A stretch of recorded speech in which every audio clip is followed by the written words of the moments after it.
Good morning, everyone. It is my great pleasure to welcome you to inaugural event of IAD Distinguished Speak Series on AI and Real Time. And it's also truly my honor to introduce today's distinguished speaker, Dr. Brian D. Athey. There you go. Yep, okay. So the short bio that Dr. Athey's secretaries give to me is quite long. It is almost 1 page long. So I guess that's very common for a leader like Brian. So I don't want to spend 10 minutes on the short bio long, right? So I do not want to spend 10 minutes on using Dr. Athey. So I try to make the introduction as short as possible. Okay. So Dr. Athey is the Michael A. Survival Collegiate Professor, am I right? Yeah. Okay. So, and the founding chair of the Department of Computational Medicine and Bioinformatics at the University of Michigan Medical School. And Dr. Athey also served as an AI advisor to the Executive Vice President for Medical Affairs and the Dean of Michigan Medicine. And Dr. Athey is an elected fellow of both American College of Medical Informatics and AAAS, the American Association for the Advancement of Science. Okay. So when I invited Dr. Athey to visit UB and give a talk, and Dr. Athey asked me what kind of talk we are interested in. So I told him that certainly we're interested in his research, but we are going to hear his insights on building AI program in a medical school. So here we are. So the talk titled "The Dawn," I think it's covered by the. Oh boy, yeah. Yes. We better say it's okay to transcribe it and everything else. Here. There it is. Oh boy. Okay, it's the dawn of artificial general intelligence and the transformation of the medical school. How about that? Yeah. Yeah. So please join me in giving a warm welcome to today's distinguished speaker, Dr. Hi guys. I'm really excited to be here. You know, I live on the other end of Lake Erie. I live at the beginning of Lake Erie on a little island at the end of the Detroit River. So, you know, we have something called a sage. You probably know about it. It blows all the water to you. Sometimes you have a flood. Then our boat goes on the ground. You know, what I'd like to do is tell you a little bit about what I've been working on the last several years in the area of artificial intelligence. And I've been involved, actually I've been involved in artificial intelligence for a long time. I didn't really know it. You guys have probably worked with the NIH report, which was an early NIH. Well, Brian, I don't know if you can hear us, but we can't hear you when you're not in front of the microphone. I oversaw that. Can you use the mic? We didn't call it artificial intelligence, I'll tell you that. We called it fingerprinting. So it's machine learning, really. So we have to let Ahmed in. We don't want him to miss out here. So let me see if I can go ahead. So here's the outline. I like to start with an outline. So what I'm going to talk about is how artificial general intelligence, and maybe along the way I'll define that, is transforming our economy. So I'm going to look at the economy a little bit. I've been working with economists, and that's been fun, actually. I'm going to give some examples from my lab. People say, gee, you still have a lab? I actually do. So I asked some of my students to make some slides. And I actually am even going to talk about a lab next door to my lab, where the guy's doing some cool stuff. There's something that we used to teach all the time in the Intro to Informatics 1 called the Data, Information, Knowledge, Wisdom period. My buddy came up with it a long time ago. That's changed in some important ways, especially with the idea of misinformation. You have information and misinformation. I want to talk about that a little bit because it makes a difference. Then I want to talk about this transforming a school, what at least the plan that we put together at Michigan. And then the role of teachers and doctors in the transformation of higher ed and medical education. And with that, I've been working with a distinguished colleague named Gerald Chan. Think of the T.H. Chan School of Public Health in Harvard University. He and his brother helped fund that. So he's a really cool guy. I've gotten to know him really well. Boy, I'm getting messed up with this, so I'll have to remember. This is like the emergence of artificial intelligence over here. So, good, we got somebody who knows a lot more than Zoom than I do. Look, he's gonna hide us. This is always, there we go. There, thank you. Okay, hold on.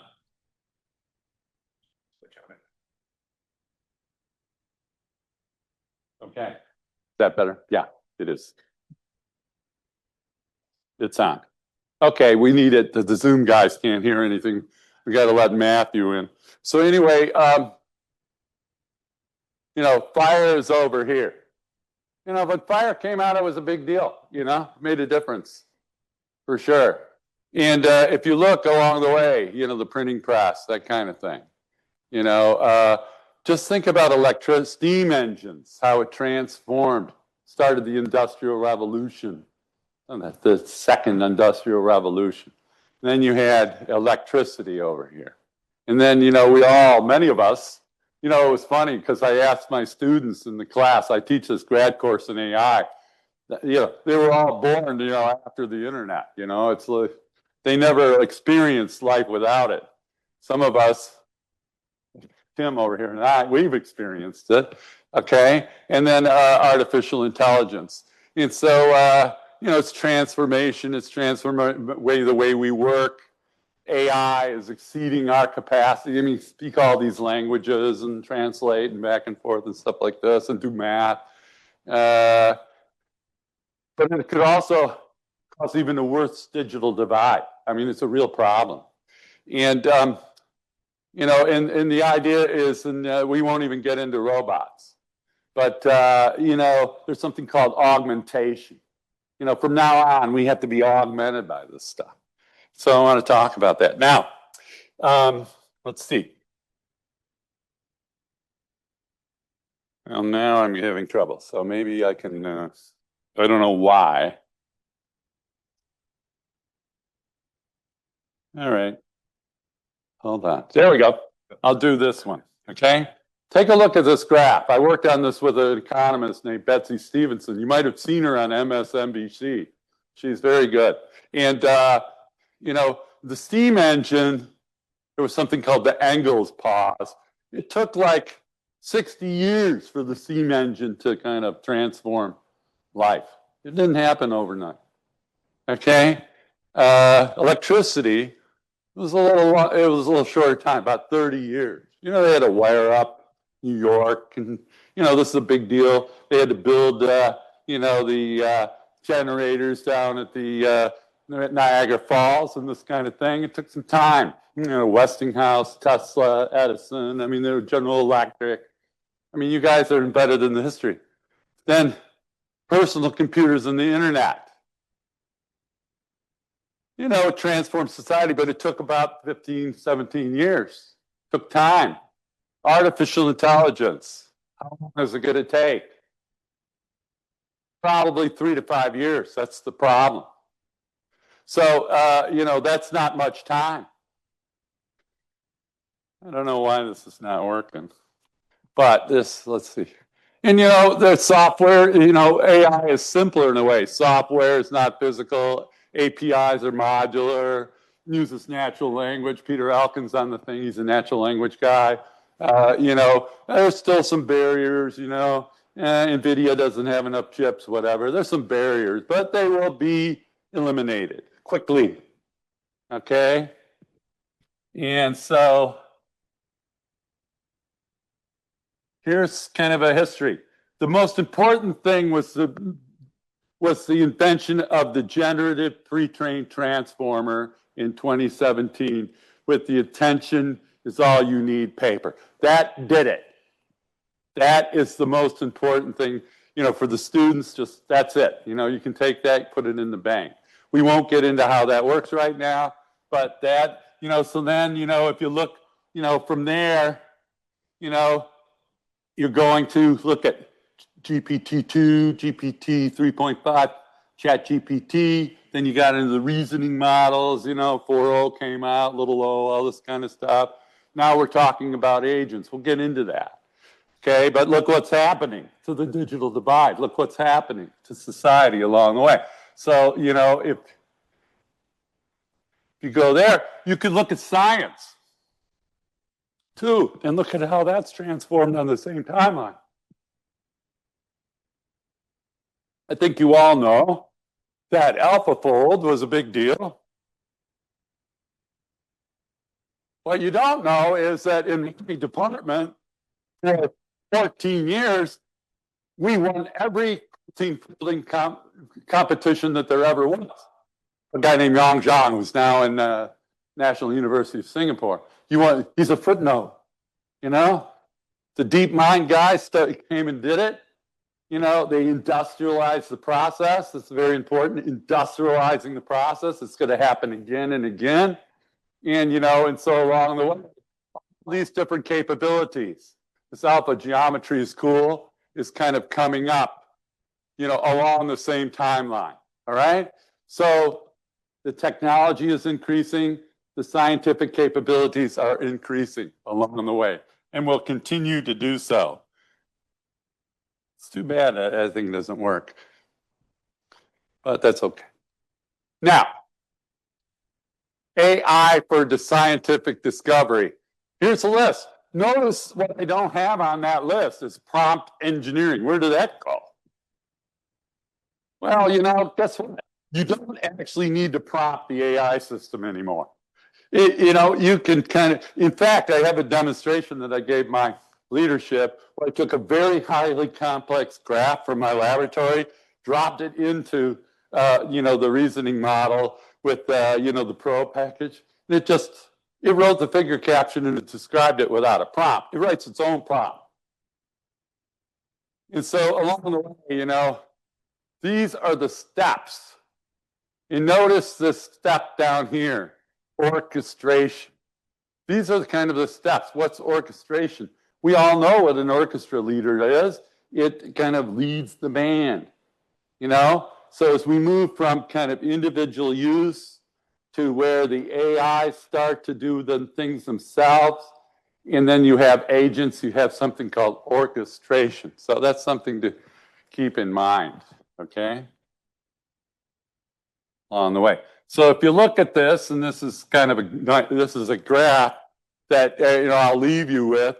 It shows a workflow that we're working right now that has human experts and agents working together under an orchestrator, okay, to do some kind of complex task for scientific discovery.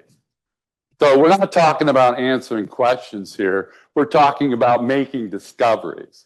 And this is actually possible right now.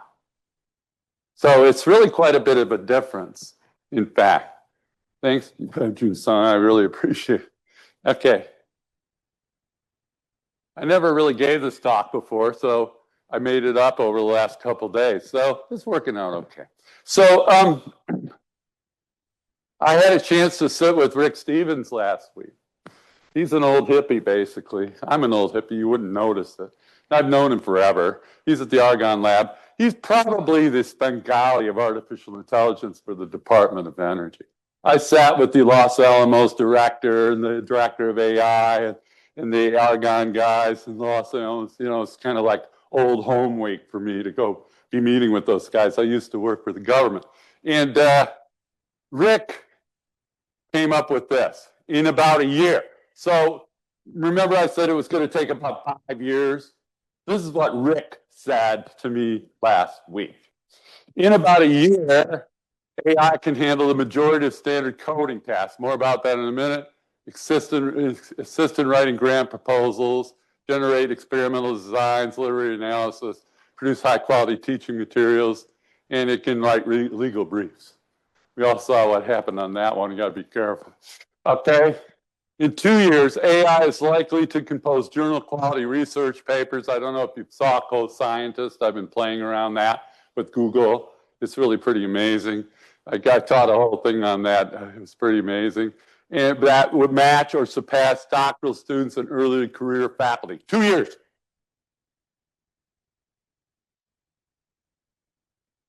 Five years, AI agents will be performing nearly all scholarly tasks, including data processing, hypothesis generation, experimental designs, manuscript preparation.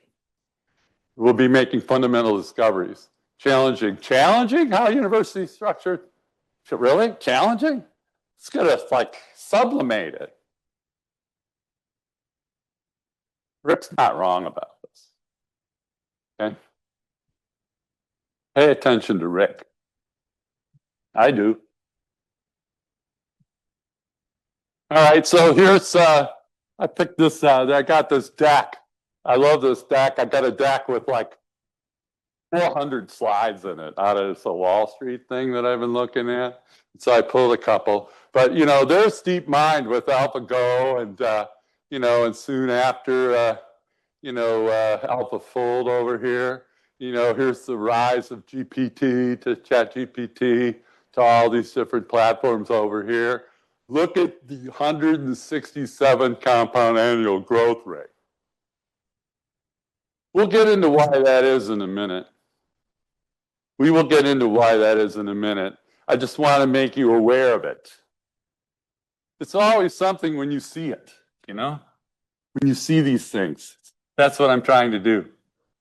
All right, so now let's look at this slide here for a minute. This slide has two axes. One axis on the Y is a score. There's all kinds of scores. You know, just it's some kind of test score. And there's lots of different test scores. We can get into that. It doesn't really matter. It's like this just measures like a human PhD in whatever field.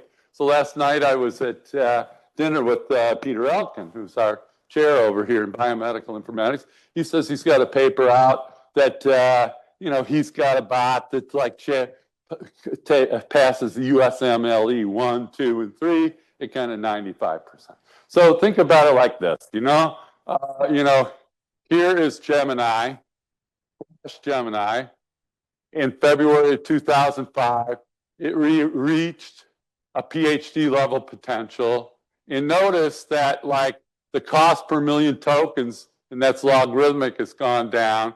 So this is really an important thing, because there's been a lot of like confusion about this. As the strength of the thing goes up, the power goes up, the cost goes down. Watch that.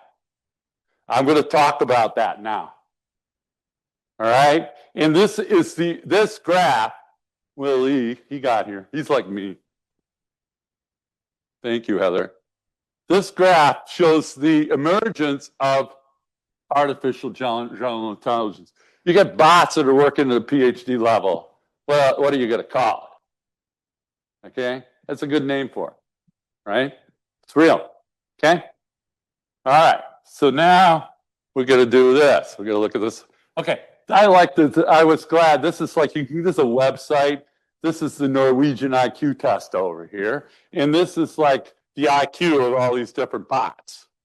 And notice that O3 is getting into a IQ of about 120 now. Look at the IQ of all these darn things. So, you know, there's some, you know, some GPTs you might want to use. They got an IQ, you might not want to use them. They got an IQ of 70. Who the hell needs that? What you need are the high IQ bots. You know, what's going to happen here over the next year is they're in Anthropic says they're going to be over here by the end of the year. So this whole thing is moving that way. These are just standard intelligence tests. So you got to be worried, you know, do they memorize? Maybe they just memorized the test. They were trained on the test. They were memorized the test. They got that all figured out. Don't worry about that. They have another test called Humanity's Last Examination. Google it. You know, and these things get like 20s or something, you know. R1 got like a 7, and then Gemini got like a 15. I mean, you know, it's worth looking at the website. They're getting smarter fast. So, you know, and I'm sure Tim saw this. You know, you got Bill Gates on the Jimmy Fallon show talking about we don't need doctors. We don't need educators. AI is going to replace all these guys. I had just all you got to do is Google it. You can watch it. This I showed this over to my dean. It drove him crazy. Okay, but that's out there. Of course, it's patently ridiculous, but is it? So that we're going to talk about that. Okay. One thing that I can say, putting aside patient care, putting aside education for a minute, one thing as I can say as a pro bioinformatics, coding is a done deal. All right? Within 6 months, coding is being replaced by AI. And so, so that means all my coding classes are being replaced by AI. Think about computer science education. Think about undergrads in computer science. This is a threat. It's an opportunity, but it's a threat. And it's real. And, and so if you look at the job losses, say Microsoft Corporation laid off 6,000 people, who are they? Developers, coders, basically. Software engineers are different than coders, than programmers. So what you can do is if you understand the principles of coding, Sam Altman talks about the meta education. So, and I'm going to speak about this later, meta education. If you know the principles of coding, you can read code, you can drive it. How do we teach kids how to code if they're not going to be coding? Big problem, actually. It's a real problem. It's a problem right now, okay? It's a problem we have to deal with in education right now. All right, this slide here just kind of shows that sometimes when you have an easy task, there's a lot of ways to solve an easy task. It just turns out that when you have a harder task, the solution space converges. And so for a harder task, it turns out that the AIs can do quite the same as people with, just human beings. I mean, the way to the solution is relatively narrowly defined from an optimization standpoint. So it's just something to think about as we want to use AI for more difficult tasks. Okay, so here's this cost versus performance curve here. It's easy to see. Time goes on, performance is going up, high IQs, cost is going down. We could talk about the, nuclear plants and the carbon and all that kind of stuff. Really important conversations to have, don't get me wrong. All right, here's something that you might not be aware of. I've been hanging out too long with economists, okay? It's called cost disease. It turns out that like healthcare and higher ed have cost disease. This is like we have a continuing increase. Tuition costs $100,000 a year. It's like we have great medical care. Nobody can afford it. That's called cost disease. TV sets don't have cost disease. I mean, we all know it. You go to Costco, you want to buy a 100-inch screen. My kid is talking about buying a 100-inch screen for his department. He's like, can I borrow for $350, Dad? I mean, really? Can't make it up. So, and look, medical care is in there. So this is an old graph. So, so what's going to happen? Cost disease will cause us to substitute workers or complement workers to drive the cost down. That's what's going to happen. It's starting to happen. All right, and it's asymmetric. I'm working on a paper with Betsy on this and Dr. Chan right now. And there's no question about it. All right, now, so here, this is, the historians will recognize the Luddite, So, human costs. Can a human do it cheaper? What is the advantage of a human doing it versus like an industrialized process? We're moving to an industrialized process right now to kill the cost disease. Okay? It's inevitable. Nobody can afford send their kid to school for 100,000 a year. We have to do something. You know, you have a bot that knows every language on the planet. I mean, give me a break. All right, so what's going to happen in the evolution of work? The evolution of work in the short run, some tasks will be replaced, some jobs will evolve. In the medium run, and remember, we're talking about 5 years. In the medium run, some jobs will disappear, new uses and new work.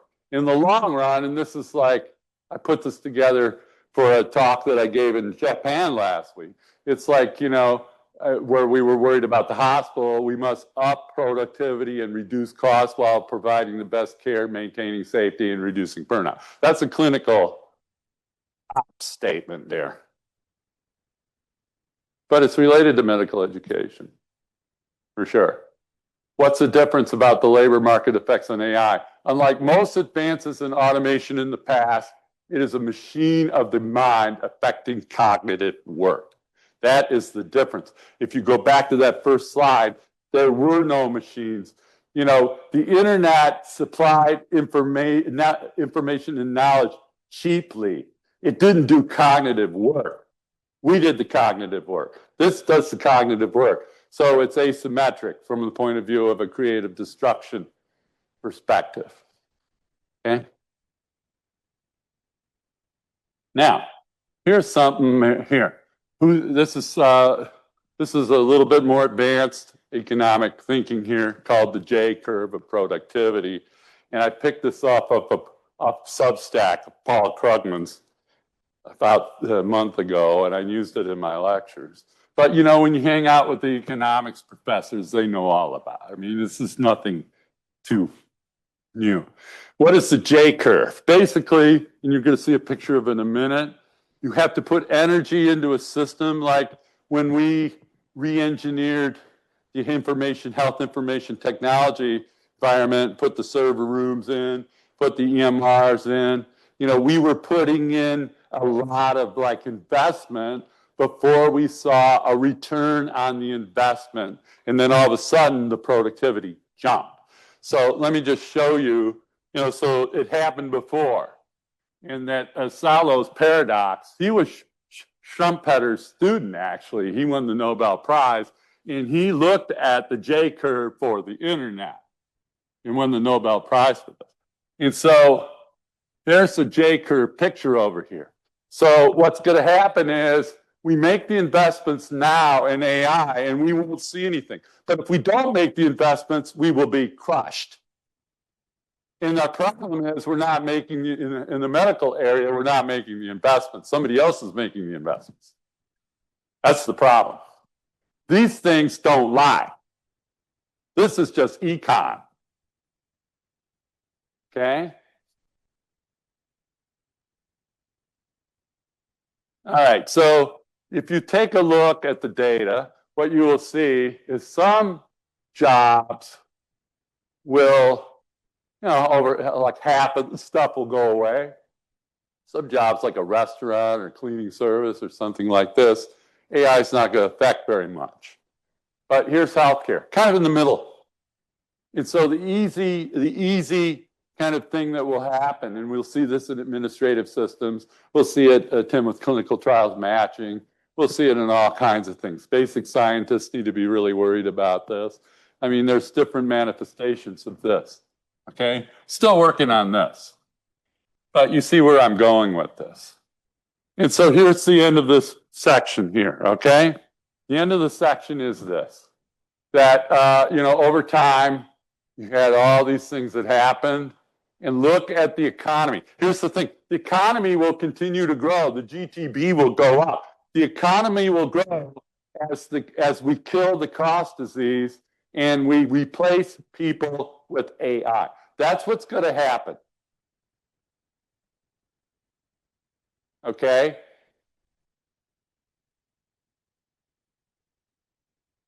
Now, next thing I'll do is I'll show, there's a kid that's going to medical school. He's in my department. He's my lab. Ivan, smart guy.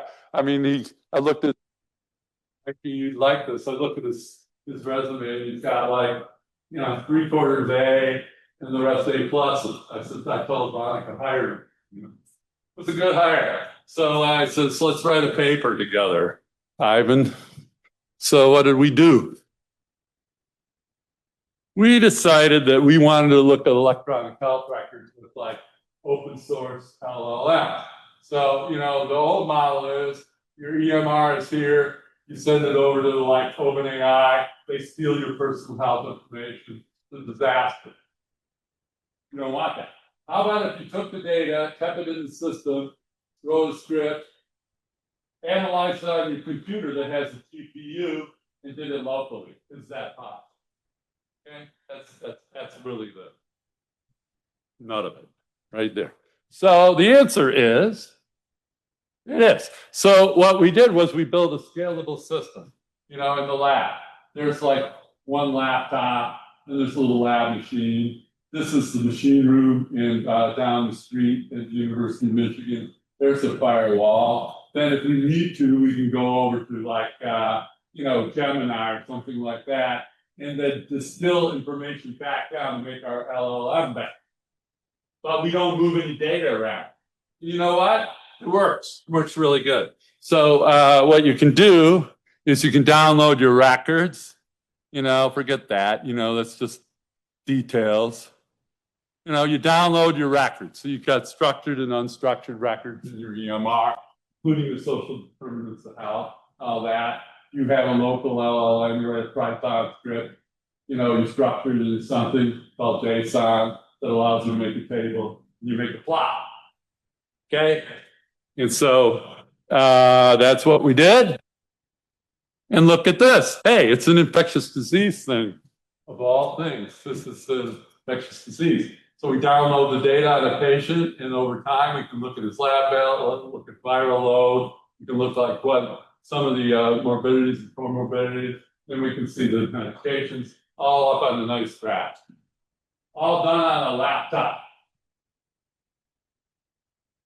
Not sending the data around. With a 70 billion parameter tuned LLM. All right. Here's Pranjal. His dad, Pranjal didn't actually realize that his dad was a world famous AI researcher. He's IBM, and now in South Carolina. I think he knows now. He was a student who came and interviewed with me to join the PhD program. He was a CS student from UCal Berkeley and studied linguistics. Bright kid, nice, sweet kid, really. Okay, what he wanted to do was develop artificial personal health information. Came up with a way to build artificial health records so that we can use those to study, you know, health, and then train up these systems in a different way. And he's doing that. It's working out pretty well. Got another paper coming out now on that. You know, so he takes joint probabilities, resamples, gets an LLM, makes synthetic PHI. You know, and so you can look over time. You know, there's like prompt engineering all the way through to fine tuning, and he builds the model, you know, and it works. You know, and here's some of the things that we have to do. RAGs actually can make retrieval augmented generation can make matters worse. We all do it. You upload a PDF into the thing, you use the PDF against the big thing, you say, gee, that's going to make better. Hey, read the literature, it's making things work. So we had to like work on that. So he came up with a new thing called LoRa. Okay. And here's LoRa, low rank adaptation, make LLM smaller while maintaining performance. And so he built LoRa. He figured out how to structure it with JSON. He makes, you know, artificial PHI records, structured and unstructured. This is Josh. He's going to graduate next week. Bob? Battery die. That always happens. Okay. You want me to stop for a minute? These Zoomites are going crazy. So where the hell did the guy go? They all left. Well, by the way, Heather, you know, you look fantastic. It's like walking for days, and I feel sorry for it. Okay. Yeah, I heard that. Okay, that's working. So anyways, this is Josh. He's going to graduate next week and go to a postdoc at Broad, MIT, Harvard. I mean, he's a bright kid. I talked him into going to grad school at the pizza place, and I'm sure glad I did, and he's glad too. So he's developed something called BRAD. Actually, this is the lab next door, Indika Rajapaksa's lab, you know, and they're building a automated lab. They got robots in there. You know, I go to the CFO of the university. I said, Jeff, don't build that buildings. Like the labs are going to empty out. What we're going to do, we're going to design our computers, our experiments in the AI, send it down to some GLP facility like Moderna did to do the vaccines. We're not going to be pipetting stuff. So Josh built the lab over there. He built an automated lab for his PhD, and now the guys at Broad want to use it. And very proud of him. He was a really good student, you know, and then he built agentic workflows to write papers and stuff like that. There's this, that's Indika Rajapaksa, and that's Stephen Smale, who's, as Noiki knows, is likely the most famous mathematician alive. They're doing good stuff. Here's a picture of the lab. Has imaging, pipetters, robots. They do a whole experiment in there. They feed in the data, it does the experiment, feeds out the data. DARPA, Air Force. It's a demonstration project. It's done. The thing works. This is the future. It's like right now. It's all being driven by AI. If we don't do it, we're done. It's not optional.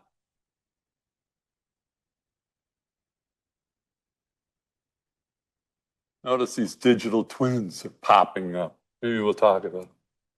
All right, here's an old, this is old. This is my generation now. I mean, Bruce Schatz is a very close friend of mine. And that report created the vision of the worldwide lab and how the internet worked. It was a Belcore report that Bruce wrote when he was an assistant prof.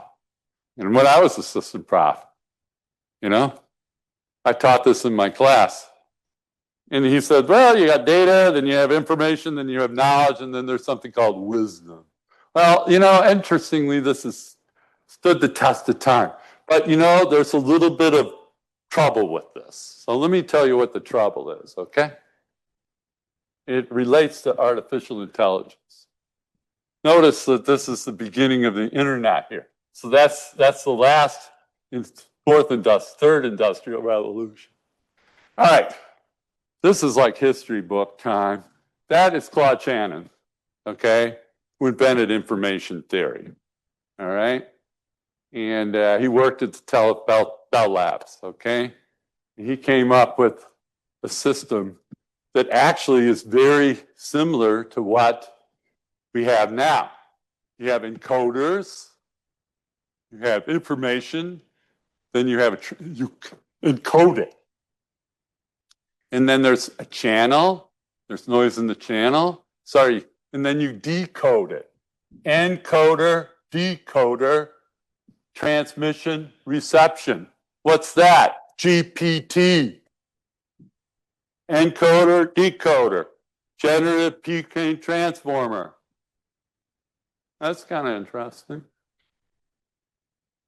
He started information theory with that thing. So I used to teach my kids all this stuff, right? What can you do with it? Oh, you can do all kinds of stuff.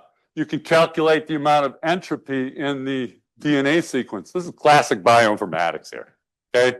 I won't bore you. This is like, you know, we used to teach this stuff, still do. Information theory, notice, it's information, or entropy, okay, negative, entropy, information, entropy, order, chaos, okay? There's Claude Shannon. His meaning was syntactic. Anybody recognize him? All my kids know who he is. That's Noam Chomsky. He didn't deal with syntactic information. He dealt with semantic information, natural language, cognitive stuff, how the brain works. Artificial intelligence. What's artificial intelligence? Is it semantic or syntactic? That's a good question. Let's see.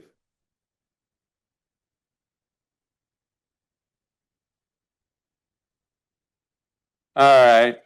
A way to think about it is, has anybody seen this book? Read this book? I highly encourage you. You saw it. Sapiens guy. Yeah, Sapiens is good. This is the next book. So this little story on this is that my wife we were watching Bill Maher, right? And my wife goes, Bill Maher says this is the most important artificial intelligence thinker on the planet. She says, you're in charge of artificial intelligence in Ann Arbor. Do you know this guy?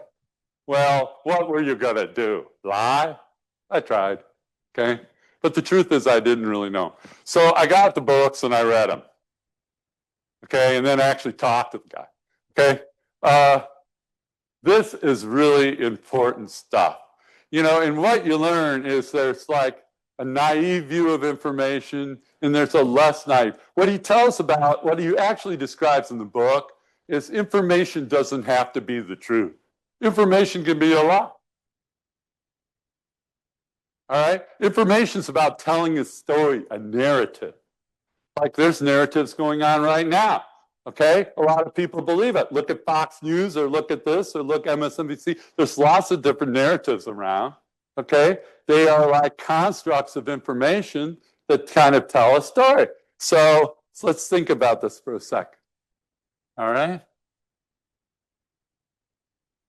Astronomy is syntactic. It's the scientific reality. It's the truth. Astrology is a fiction. But astrology has a $12.8 billion market cap. It's a fiction, but it's a business. How can that be? That's very interesting. You know, it's interesting to think about that. Okay, is astrology information? It must be. So, for my class, I wanted to test GPT 4.0, see?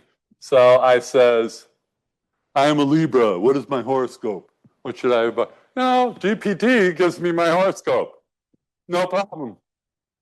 Is it the truth? Think about it. So if we use the GPT, are we getting the truth?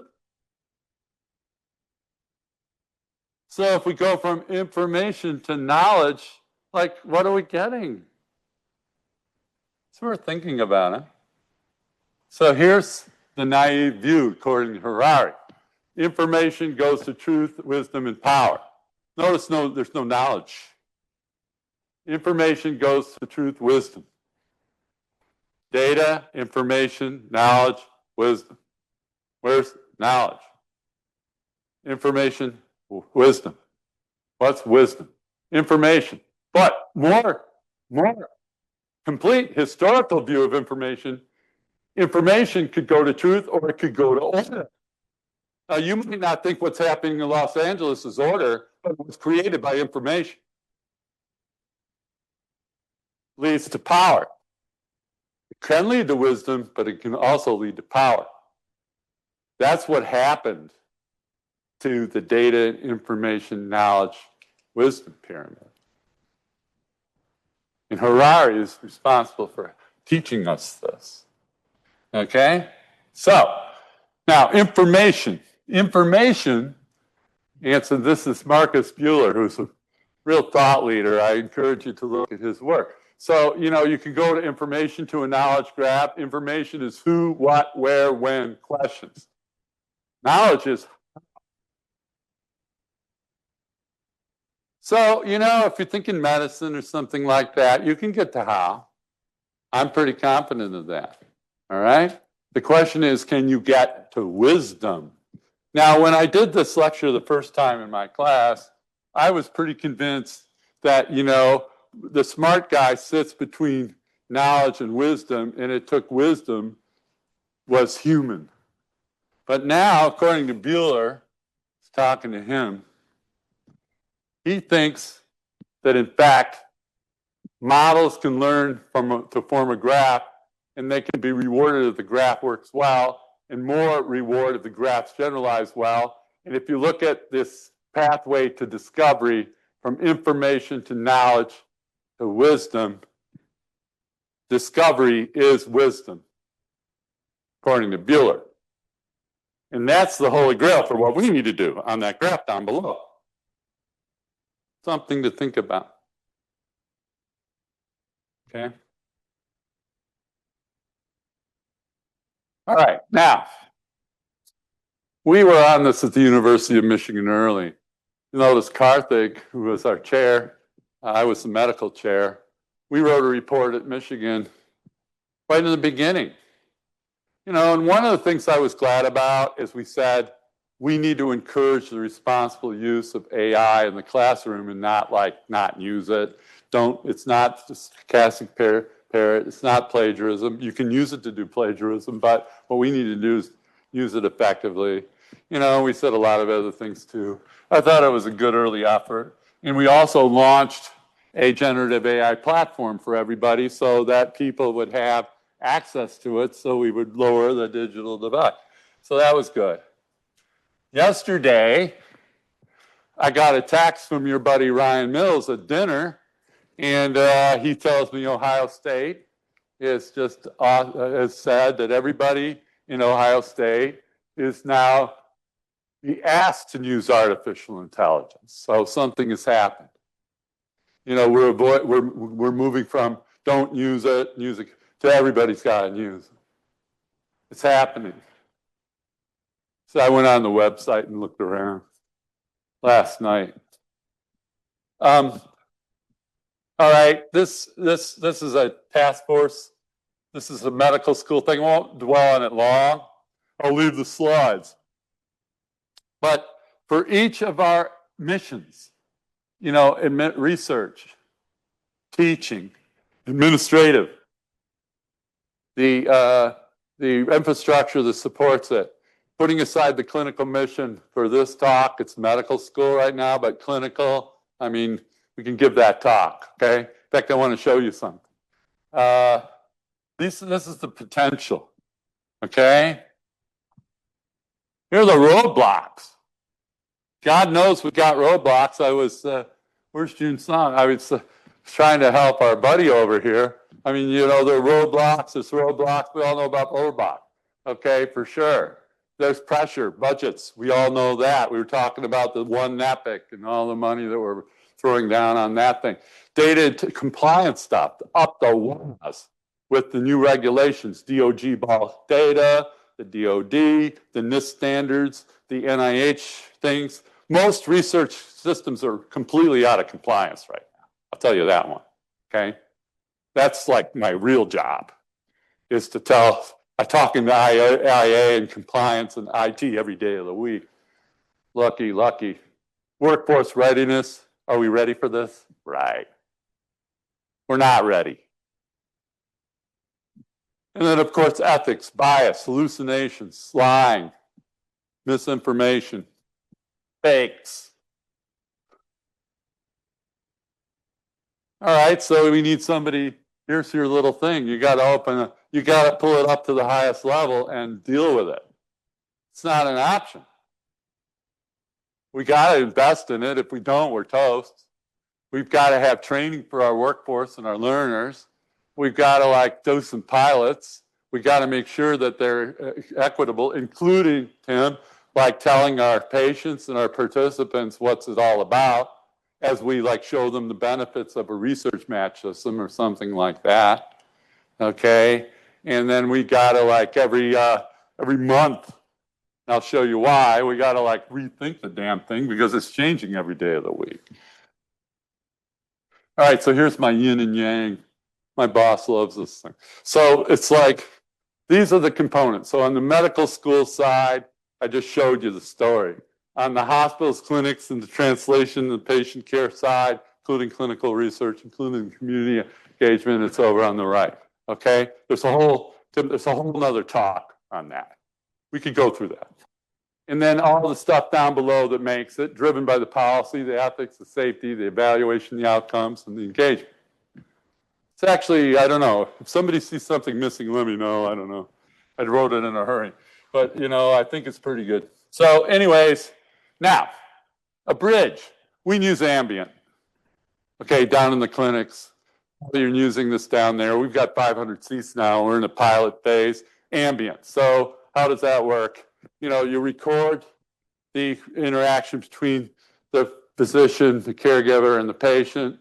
You record it ambiently, you upload it, you summarize it, you proof it, you upload it in the EHR.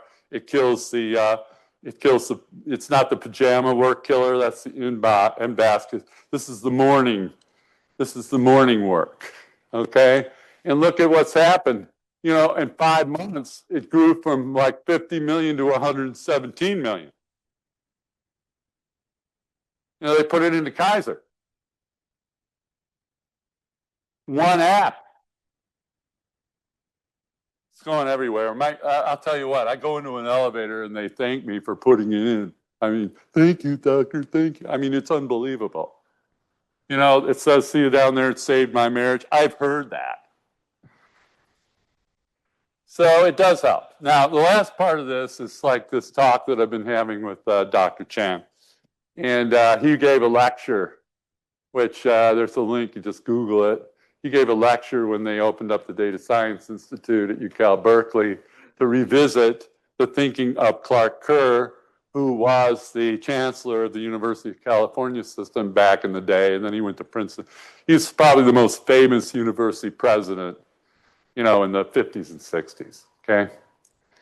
I highly recommend Googling him and watching videos of his talks if you're interested in university administration, which likely most of you aren't, but some of us are. So when you really get into it, what you see is there's two kinds of characters that pop up. One is Abraham Flexner. This is a name we should all know. Why? Because he wrote the report that created the model of our medical school administration, our medical school education. You know, the 2+2 basic science. He created your basic science departments. Okay? We at the University of Michigan, when we're 175-year-old, you're pretty old medical school here too. We followed them, I'm sure you did. But there, you might not know John Henry Newman, Cardinal Newman. He's the guy that developed the idea of liberal education based on the Oxford University model. And so it turns out that Dr. Flexner was focused on syntactic information, technical learning, engineering, medicine. Newman was down on campus, the liberal arts, the humanities, knowledge for knowledge's sake, different model, semantics. It's interesting. Now, here's an important character that we should know. This is very important right now. Why? Because the endless frontier, right? It's ended. That's our problem. This administration has ended the endless frontier. Vannevar Bush, who with J.B. Conant worked with General Groves. That was one of General Groves' assistants. There's no Oppenheimer. Who are those guys? They're Oppenheimer's boss. Okay, and then up there, what's that? It's called the MEMEX. That's the forerunner to the idea of the internet. That was like out of Vannevar Bush's hat. He created the National Science Foundation. What are they doing now? Killing the National Science Foundation. Killing the model of basic research in the NIH. The endless frontier that kept us going is ending.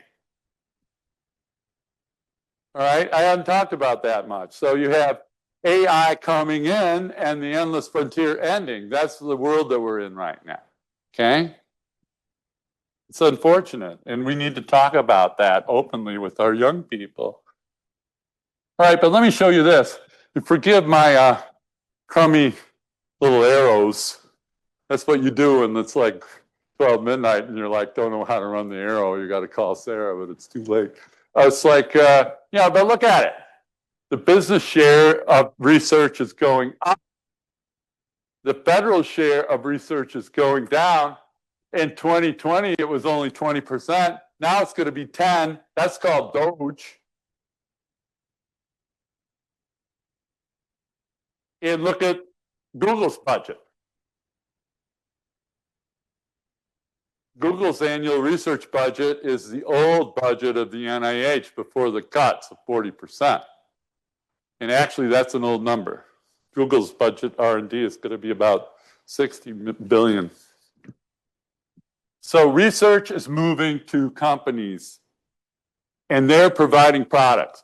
So look at this. Those are new capabilities coming out in the last week. That's the last 2 weeks of new capabilities coming out of these labs.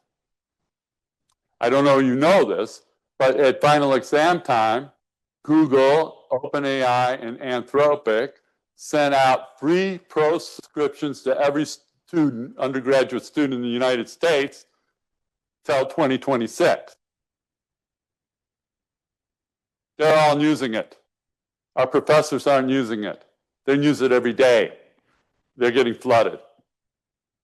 Okay? Okay, so here's a couple things that I picked out of Dr. Chan's paper that I think are worth thinking about as we end this. Okay? The internet is about content and knowledge. Generative AI is about pedagogy. You know, knowledge from scarcity to abundance, that was the internet. It allowed for the creation of personalized medicine. But why is education not personalized? The beautiful thing is, I'm up here lecturing once in a while, you have to have it, I'm old. But, you know, we can personalize education for every student now with generative AI very nicely. And we could follow the idea of personalized medicine and healthcare, which is a difference, to do that. So I was looking at this last night, you know, and I sent a text to Dr. Chan this morning. It's like, you know, if knowledge transfer were all there is to education, agentic AI would indeed render professors superfluous, but this is far from the case. That's what Dr. Chan says. There's still a great need and plenty of room for professors to have impact on students. And I say ditto for doctors and their patients. Okay? The challenge of education is therefore knitting together what technology is good and what humans are good at. Augmentation. You know, when I gave a talk in 2016 for the health minister in China to outline the 5-year plan for the Chinese precision medicine, I was honored to do that in Hangzhou. And the first question I got was, are you going to get rid of doctors? You know, and the answer is absolutely no. A doctor, an AI can't heal a patient. A doctor, a nurse, a caregiver, a family, those are what heals patients. We have to let AI do what it could do, and we have to do what we can do, whether we're teachers or physicians. And that's where I'm at right now. Thank you for your attention.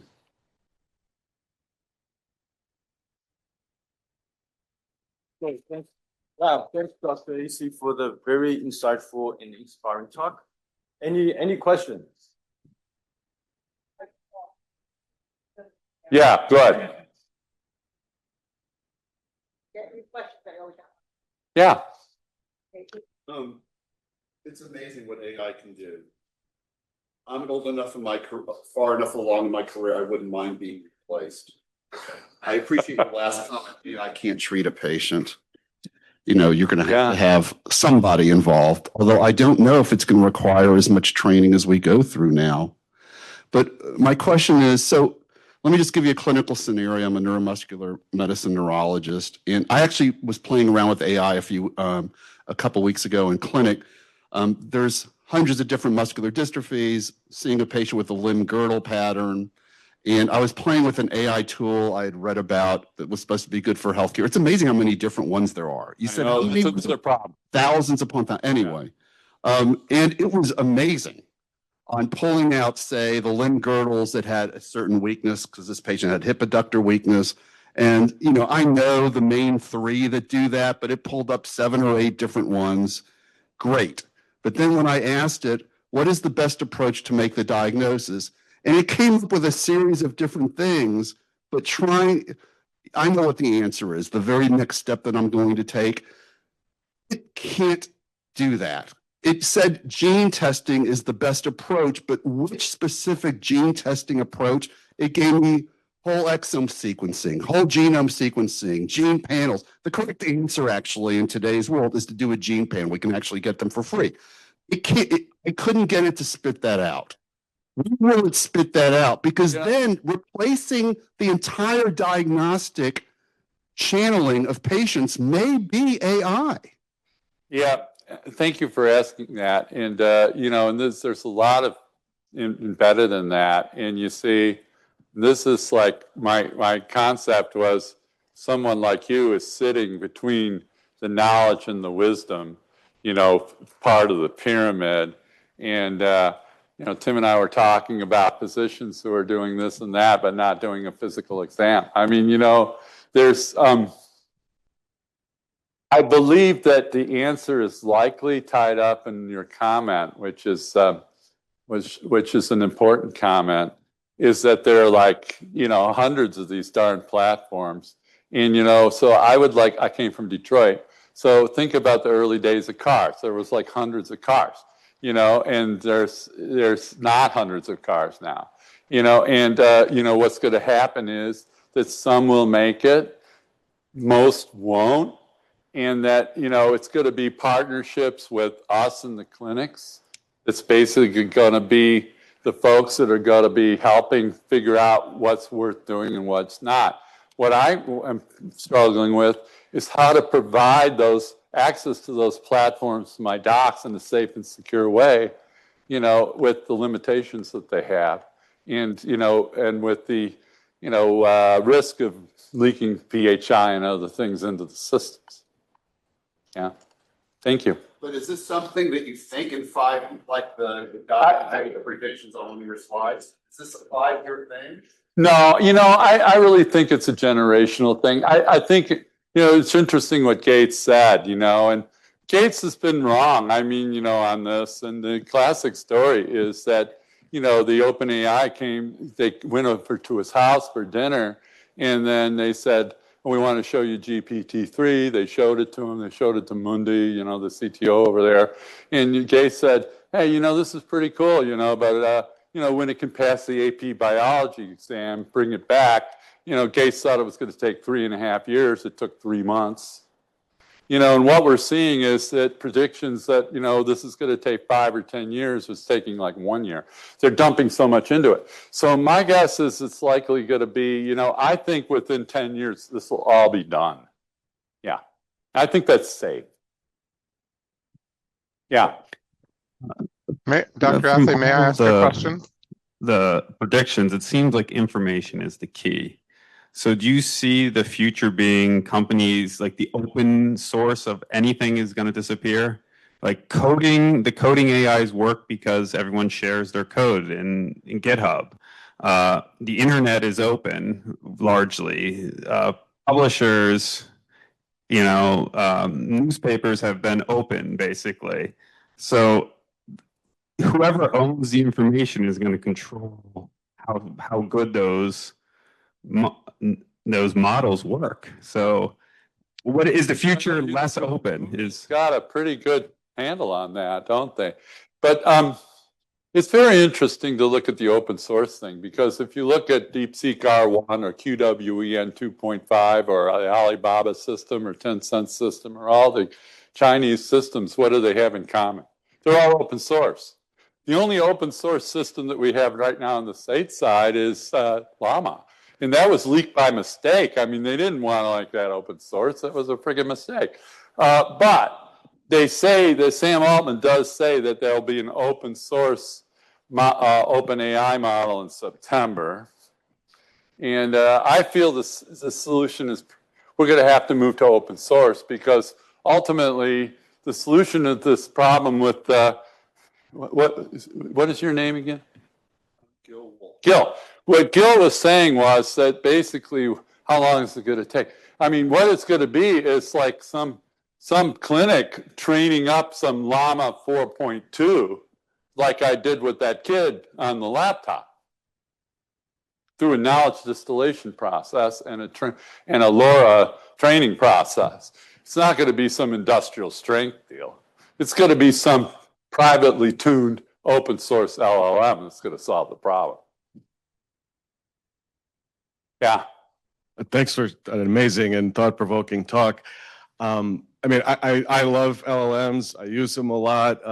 But the one thing that always strikes me is about being different from humans is that they still seem to have no insight into when they're completely BSing. You know, They say, "Oh, forgive me, I was yeah, yeah." You know, in a medical sense, so I use it and I tell it to summarize a table and it just leaves a row out or something. And yeah, you know, in the medical field, that's a big deal. And so I guess I would just want to get your thoughts. Do you think that's just like an engineering speed bump that we're going to get past in the next few years, or is it kind of a fundamental drawback of the LLM architecture that just keeps predicting the next word and tries to make something that sounds reasonable? By the way, thank you for that. The answer is, I think it's a fundamental limitation. And if you look at, the guy who, the Facebook CTO, Yimbingo, Hinton's student, and what I have a whole lecture, I didn't put it in here. There's something called a world model, there's a map, analyze, plan, MAPE-K model, okay, and there's a world model. That's where he's going with it. The LLM alone is not going to do it. There's no question about it. But for the kind of stuff that you want, where you're out in the community and you want to collect all this information about what access to this, you're not going to get that with an LLM. Okay, there's no way. You need a world model for that, and and a world model will put some context around that, put some structure. Another thing which I said, kind of, sort of, is this knowledge graphs. So, I wasn't explicit about it, but if you look here, there's connections between the nodes of information there. Those connections form a graph. You have nodes, you have edges, you have strength of the edges. The knowledge graph could be put into the LLM to put the overall model context. That would be a first cut of a world model. Yeah. So there's no doubt you need more than an LLM. Yeah, no doubt about it. Dr. Athey, may I ask a question? Yes, Yeah. I got that over here. Okay. I have a question from Mohammed Ahmed. Okay. It says, as a language teacher, I'm wondering if you foresee AI replacing language teachers in the future, or do you see it more as a co-teacher or tool? How do we ensure that AI enhances rather than diminishes human connection in language learning? Yeah, no, I definitely see it as it's not replacing, the teacher, but as a tool. I had a very good conversation with a guy named, I'm trying to think of his last name, Paul. He was a cool guy. He was a New Zealander who had come up to Japan, and he's professor of clinical English at the Nara Medical School.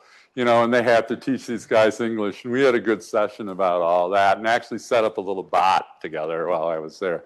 And there's no doubt that what's fun about it is, and I had 4 years of French. I studied Latin, Greek, French, I'm old. It's like, geez, how much French do you remember? We didn't have Rosetta. There's so much now that we could do. I was doing all kinds of things. I was looking for strawberry. I was told that strawberries were really good in Japan.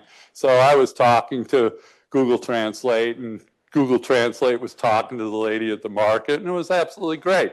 And my coach, Hiro, was like saying, no, we need a teacher.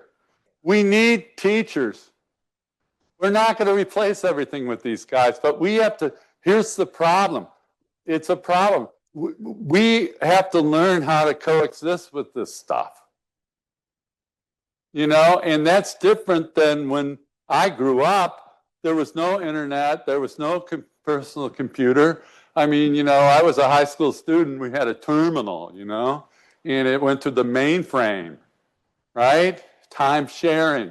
I mean, it was a different thing. I mean, this is different.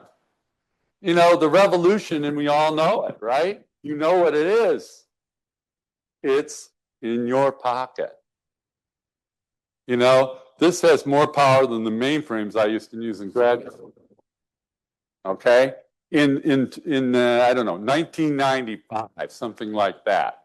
I did the first big demonstration of an end-to-end network demonstration for some new thing called the freaking internet.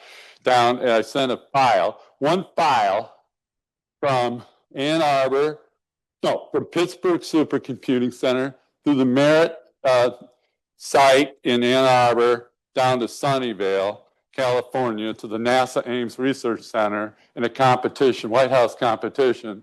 And I was representing the National Institutes of Health with this, the largest data set on the planet, which I had called the Visible Human, right? And I consumed 65% of the internet bandwidth during that transmission. I won the prize. Think about it. That's not even a movie on Netflix. It's a joke. The power that we have right now is incredible. And so, and that will continue. All right, it's three things, okay? It's the data, big data, it's the hardware, the GPUs, all right? And it's the algorithms. That's all it is, okay? And they've all kind of scaled up to the hyper level now. This is where we're at, okay? Anything else? Any more online? Well, listen, you got a good crowd, guy. Yeah, good. Congratulations. We Thank have you. a question from Philip. Okay, Philip. He said, speaker stated AI agents can make discoveries. Can we still ask AI agents to prove or disprove a seminal hypothesis? Well, of course, we can ask them whatever we want, you know, but all kidding aside, you know, it was really interesting.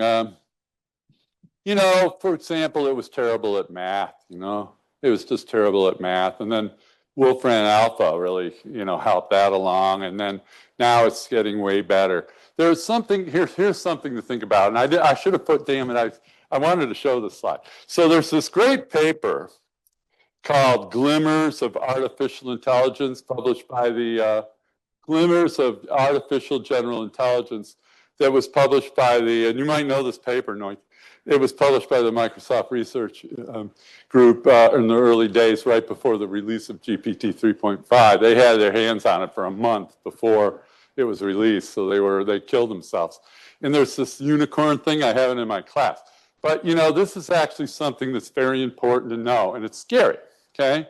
And that is that they asked the generative AI to use a relatively primitive graphic program, TKL, to write, and you probably remember that, to draw a unicorn. And they drew this unicorn, and they drew this little unicorn, and then 3 weeks later, they asked it to draw another unicorn, and it got better. It got better. You know, and so here's the thing that's troubling, okay? These systems, and it relates to the question with the agentic stuff, these systems, we don't understand everything how they work. Okay? I was like sitting with one of my really genius level faculty members. This gal had gotten the second highest score on the comprehensive exams in China, you know, in the whole country. She's on my faculty. She went straight to Princeton and straight to me. I mean, she's a genius. And she's telling me about, this simple language model she's setting up with 35 levels, and they're all the same, and they're doing all this stuff. The bottom line is we don't know how this stuff really totally works. It's definitely doing more than just predicting the next word. And we don't know what it is because it's too complex. And that's a concern. I don't know. Did you see the article the other day where the agentic AI, this is Anthropic, the agentic AI was reading the email of the gentleman who happened to be having an affair on his wife, and the AI threatened to blackmail him? It's totally real. The AI didn't have an affair. The guy did. You know, he had access to the emails. He saw it, and then he decided he was going to blackmail the guy because he was going to dump Anthropic and go to ChatGPT. How can you make that stuff up? There's going to be so much stuff coming down the line with agents. Be concerned. Yeah.